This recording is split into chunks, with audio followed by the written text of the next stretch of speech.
Hi అండి. కొబ్బరి రొయ్యల కూర చేద్దాం. దానికి కావాల్సినవి కొబ్బరి, పచ్చిమిర్చి, టమాటా. రొయ్యల్ని శుభ్రం చేసుకొని మజ్జిగలో ఉడికించాలి.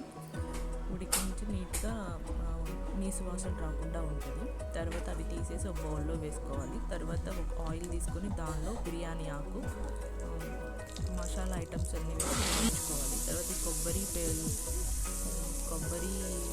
టమాటా, పచ్చిమిర్చి, ఉల్లిపాయ పేస్ట్ చేసుకుని ఆ పేస్ట్ని వేయించుకోవాలి. వేయించుకున్న తర్వాత రొయ్యలని వేసేసుకోవాలి. దాంట్లో బాగా వేగిన తర్వాత కారం, ఉప్పు వేసి రొయ్యలను కూడా వేయించుకోవాలి.